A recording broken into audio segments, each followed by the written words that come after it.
Good morning. Welcome to today's show. I'm excited to have Mr. Johnny Payne in the studio with me this morning. Johnny is the president of the Greenville chapter of US Too Prostate Cancer Education and Support Group. How are you? Good morning. How are you, Rhonda? I'm great. Now, so glad to have you back in the studio. I know you've come in previously to talk about prostate cancer, but it's definitely an issue that we need to keep at the forefront in our community. Now, Johnny, am I correct in saying that prostate cancer is a highly curable illness if it's caught early? Yes, statistically, that's what we've learned.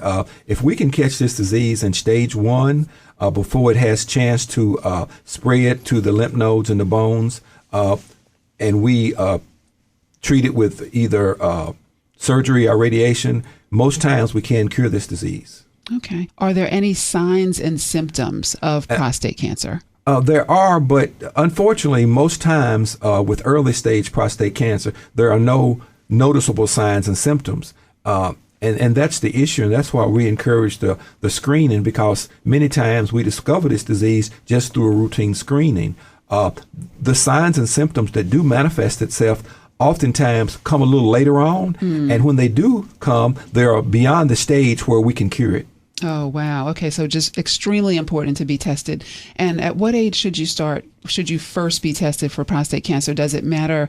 I guess if you have a family history, you be tested earlier, or exactly. How does that work? Absolutely. If you have a family history, or if you're an African American, and we classify these folks who are African American or have a family history, what we call the high risk group. So we recommend starting screening at around age 40. And for everyone else, Caucasians, and if you don't have a family history, perhaps age 50. Okay.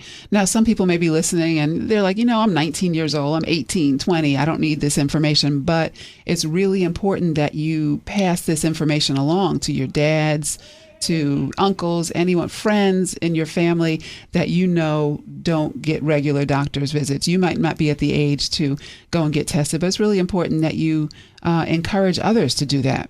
Right, and just educate yourself. I often say that learn about this disease in your 20s and 30s, and then when you get in your 40s and 50s, you'll know what to do about it. Unlike myself, and I talk about this, and I was relatively ignorant of this disease and how it affected African American men until I was diagnosed, and I was in my mid 50s at the time. So it does not matter how early that you start educating yourself. And I also encourage women. Of course, women don't get prostate cancer, but they can educate themselves and then pass this information on to their husbands and their fathers and their brothers or whoever.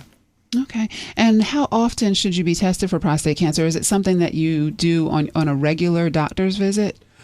We recommend at least once a year, annually, once a year is probably often enough.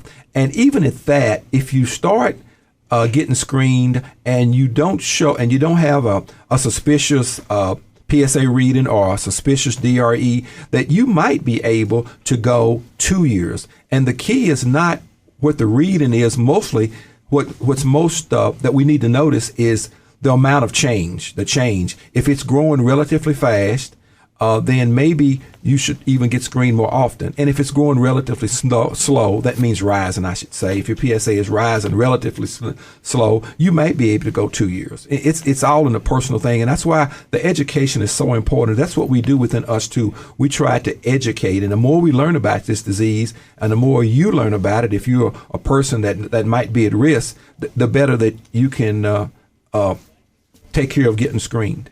Okay. Now, is it something that a test that your doctor will just do regularly, or do you need to say, I want to have a PSA test? Many times you need to ask about it. Some doctors might start screening you at 50 and some may not. And if you're, like I say, if you're in a high risk group, you should probably ask your doctor. Many times, at least I thought this too, that if they drew my blood, he was testing for PSA along with all the other tests, but he might be just testing for blood glucose and cholesterol and all those other tests that they normally do when they do your blood work. Most times they won't do the PSA unless you ask them or unless you are at that particular age. But to play it safe, if you want this test, you ask them. And then we also encourage you to have a conversation with your doctor whether or not you should be tested or not. Oh, okay. Now, why wouldn't you be tested? Oh, well, that's kind of a hard question. I believe that you should, but then again, it is a personal question, and I think everybody needs to understand why they're being tested, Okay. and also you need to understand what the numbers mean when they come back. It doesn't. In my opinion, I think it's probably not.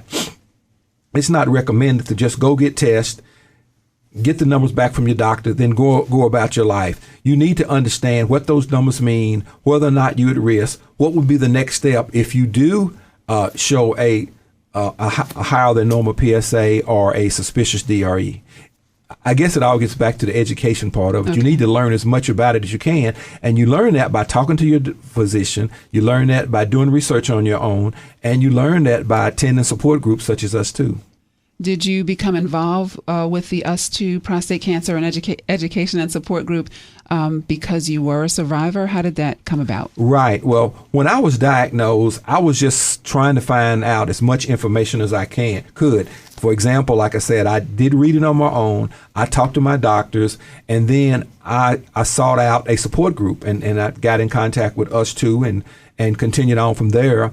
And then after a short while, I became a leader of the organization, and I'm still a leader.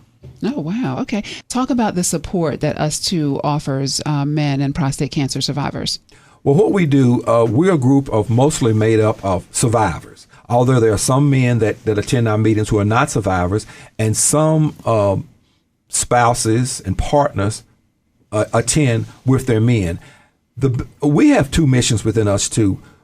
First of all, we are a support group, and we offer support and guidance and education for men who are diagnosed with prostate cancer, men who are going through the period of trying to make a decision on what treatment that they would take.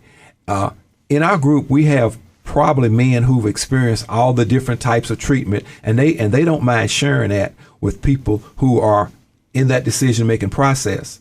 Also, we do what we call outreach, where we go out into the community, and I do educational presentations to educate men about prostate cancer as far as the signs and the symptoms, so you'll recognize those, about the various treatment options, and even answer the questions why or why not you should be screened.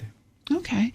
Now, if there's someone, a man listening today, or a wife, or anyone listening today that wants more information on prostate cancer, you might have a dad that you're concerned, is not going to get his checkups. You want to get more information, and you want to get more information for him. Is there a good website to go to for prostate cancer info? Right. Yeah, I have a local website. It is USTOO Upstate SC.org.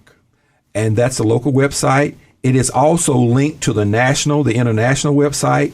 It's also linked to at least maybe 15 or 20 other prostate cancer advocacy organizations throughout the nation and the world.